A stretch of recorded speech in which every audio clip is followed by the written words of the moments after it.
Hi friends, ఈ వీడియోలో మనం 4825 BS6 కాంబినేషన్ ఇంజిన్ ఉంది కదా, వెహికల్ అనేది సెలపోవట్లేదని కస్టమర్ ఫోన్ చేశారు.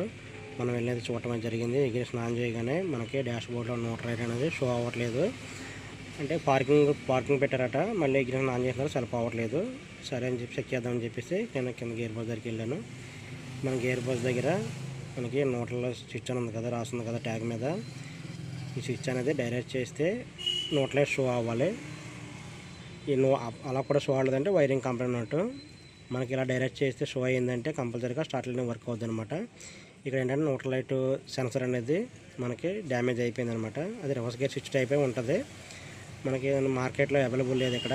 నేనైతే డైరెక్ట్ చేసి వాళ్ళకి చెప్పాను.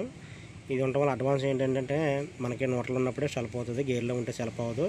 ఇది డైరెక్ట్ చేయడం వల్ల గేర్లో కూడా సెల్ఫ్ అయిపోద్ది. కస్టమర్కి చెప్పాను, ఇది ఇలా ఉంటే గేర్లో కూడా సెల్ఫ్ అయిపోద్ది, ఇంత ముందులా కాదు అని చెప్పేసాను అనమాట వాళ్ళకి. ఎందుకంటే మళ్ళీ ఇదివరకు గేర్లో ఉంటే అవ్వదు కదా, గమ్మున కొట్టేసారు అనుకో సెల్ఫ్ మనం డ్యామేజ్ అయిపోతుంది కదా. కస్టమర్ చెప్పాను, షోరూమ్లో వేయించుకోండి, బయట ఎక్కడ దొరకట్లేదు ఇక్కడ, ట్రై చేసి అని చెప్పేసి సెల్ఫ్ చెక్. మనం ఒకసారి ఇప్పుడు ఇగ్నిషన్ ఆన్ చేసి న్యూట్రల్ లైట్ అన్నది షో అవుతుందో లేదో చూద్దాం. న్యూట్రల్ లైట్ షో అయిందంటే స్టార్టర్ లే అనేది ఆటోమేటిక్గా వర్క్ అవుతుంది. అప్పుడు neutral light okay, neutral light అనేది షో అయింది. కస్టమర్కి అయితే చెప్పాను అనమాట. ఇది వరకు అనేది స్టార్టింగ్లో మనకి ఇంతకుముందు అనేది న్యూట్రల్లో ఉంటే న్యూట్రల్ లైట్ షో అయ్యేది. ఇప్పుడు గేర్లో ఉన్నా కూడా న్యూట్రల్ లైట్ అనేది కంటిన్యూగా ఉంటుంది, దానివల్ల ప్రాబ్లం ఏంటి ఉండదు.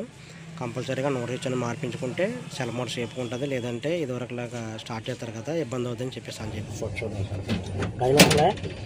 న్యూట్రలే పక్క